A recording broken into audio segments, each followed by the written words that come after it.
I'm Jennell co-founder of Strategic Interactions, and I specialize in helping high achievers evolve into extraordinary leaders.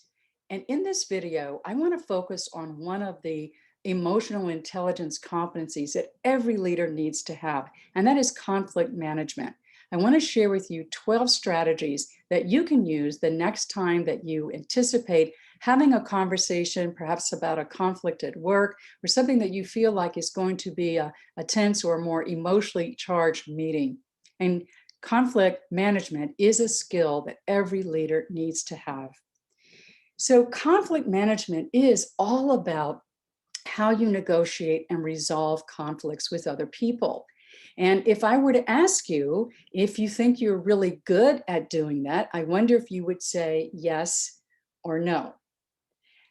If you think the answer is yes, then I'm going to share some things with you that you should be able to do. One is you should be able to resolve disagreements by bringing them out in the open versus avoiding them.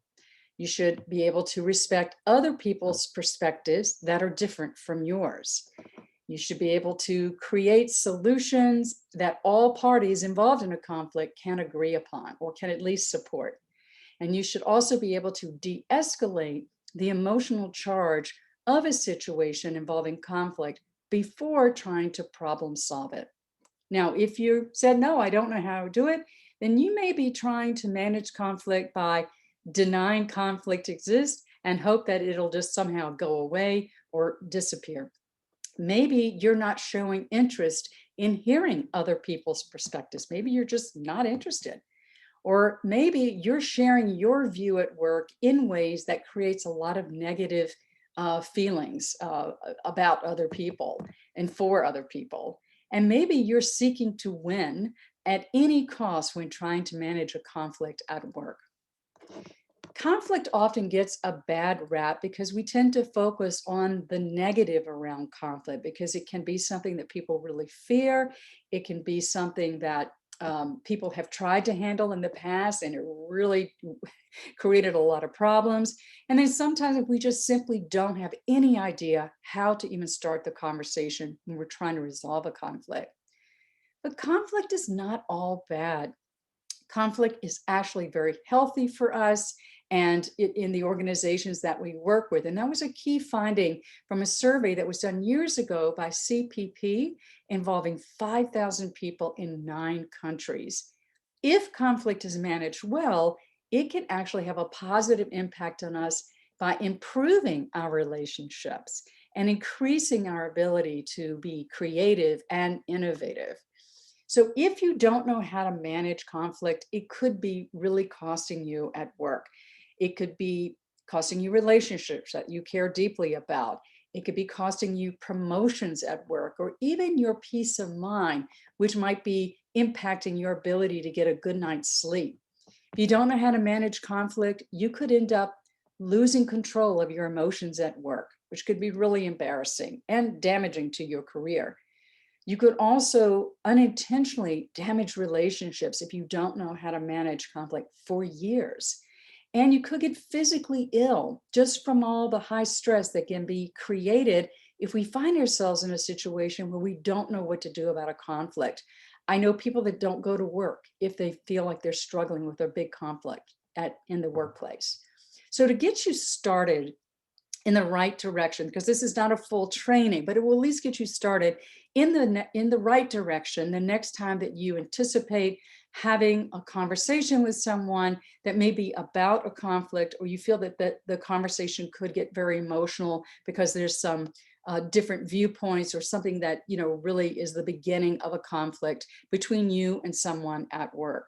So I want you to consider these 12 strategies and just imagine applying them the next time you have that kind of situation. All right, the first strategy, very simple, prepare for this conversation whenever possible. You can be in charge of the space, the place, maybe it needs to be neutral, and of course the timing. So you want to know your goal for this initial meeting that involves a conflict and how you even want to begin the conversation. You get to set the tone for the conversation.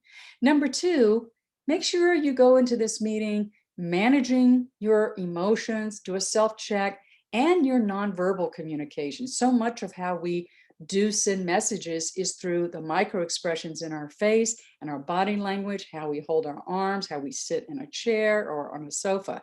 So, from your voice tone to your body language, be congruent with what you're saying and the messages that your eyes and that your body and your voice tone are sending.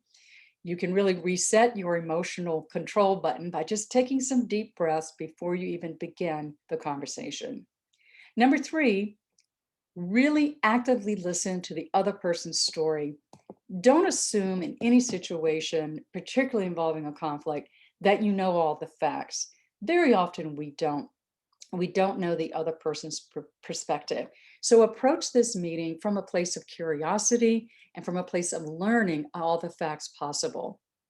Number four, communicate your perceptions about the situation very clearly because you have your experience, your filter, your lens about the situation as well, and the other person will listen to that. Number five, in this kind of conversation, which again can involve emotions and tension, make sure to delete the word but and substitute the word and.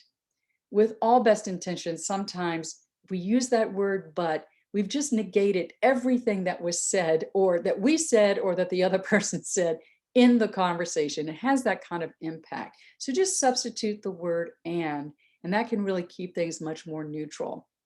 Number six, separate intention from outcome.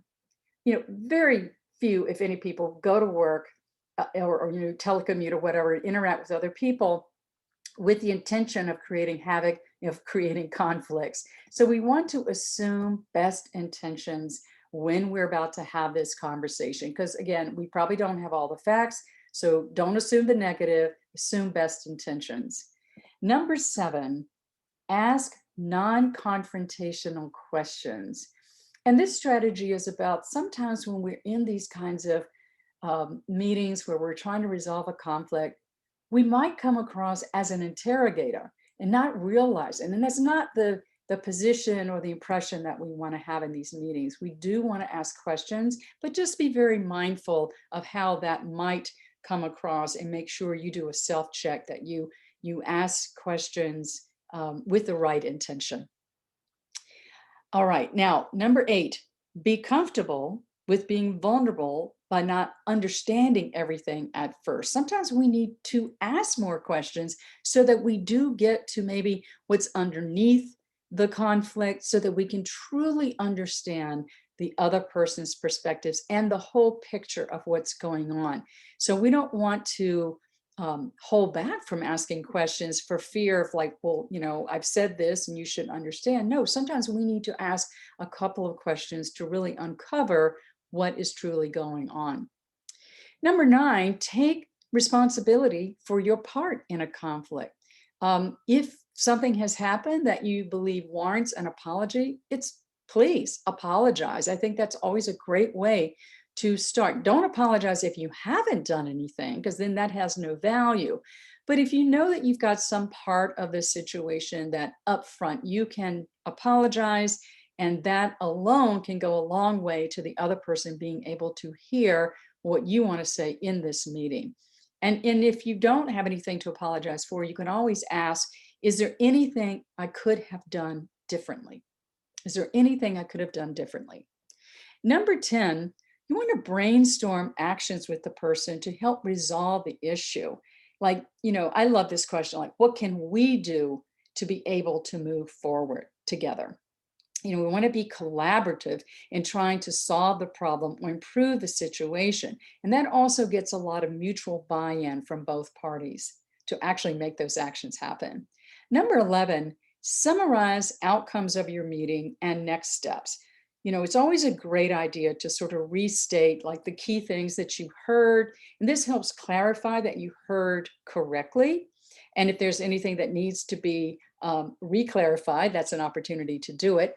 And to understand what your next steps are that you've agreed to eliminate any confusion. Again, sometimes if there's an emotional charge, we're not going to be able to hear everything properly. And that gives you an opportunity to re-clarify what has been stated and what your understanding is moving forward. And the last one here, number 12, close your conversation with appreciation.